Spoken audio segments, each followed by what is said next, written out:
राजनीतिक हलचल तेज हो गई है। पीएम मोदी जहां एक के बाद एक तूफानी रैली कर रहे हैं, वहीं इंडिया ब्लॉक के नेता भी लखनऊ से लगातार बीजेपी पर वार कर रहे हैं।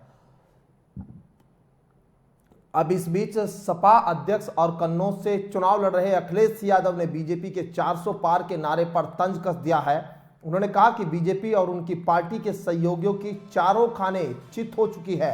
अखिलेश यादव ने कहा कि जो अब तक 400 पार का नारा दे रहे थे, वो अब नारे को नहीं दोहरा रहे हैं। अखिलेश यही नहीं रुके, उन्होंने कहा कि देश की कुल सीटों में बीजेपी केवल 143 सीटें जीत सकती है और शायद ये भी ज्यादा हो, जनता इनको 140 सीटों के लिए तरसा देगी। अखिलेश ने कहा कि यूपी की 80 सीटों में 79 पर हम जीत रहे हैं, लड़ाई बस क्योटो में है।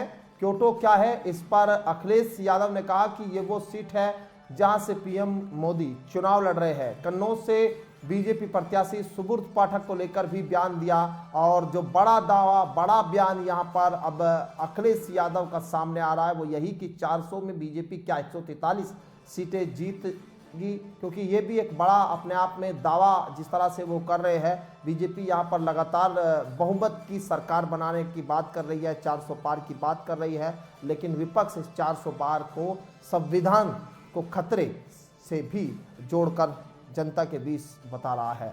और तमाम आरोप प्रत्यारोप अखिलेश यादव ने यहां पर बीजेपी सरकार पर लगाए हैं और कहा है कि जनता की अनदेखी करने का आरोप बीजेपी के ऊपर है। बीजेपी ने किसानों के साथ छल किया है, गरीबों के साथ, मजदूरों के साथ, और यहाँ पर महंगाई, बेरोजगारी सबसे बड़ा मुद्दा इस वक्त जो सामने आ रहा है वो यही बीजेपी के लिए खतरे की घंटी है। तमाम बातों को अखिलेश यादव ने मीडिया में दिए इंटरव्यू के दौरान यहाँ पर कहा है।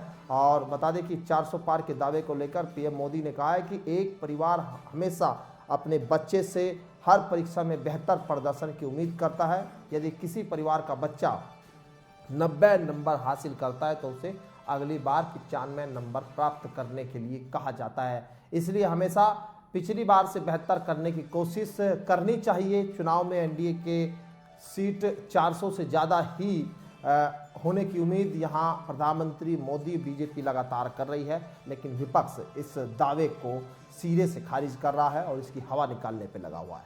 लेकिन ऐसे में सवाल यही 4 जून में नतीजे किसके पक्ष में होंगे? क्या वाकई बीजेपी इस बार तीसरी बार हैट्रिक लगा पाएगी, या फिर जिस तरह से विपक्षी नेता कह रहे हैं कि 140-43 पर सिमट कर बीजेपी रह जाएगी, ये देखना बड़ा दिलचस्प हो जाता है। लेकिन तमाम रिपोर्ट्स जिस तरह से आ रही है, बीजेपी को कई राज्यों में नुकसान होने की उम्मीद जरूर जताई जा रही है, लेकिन विपक्ष इस बात को अब कह रहा है कि बीजेपी इस बार तीसरी बार सरकार नहीं बनाने जा रही है।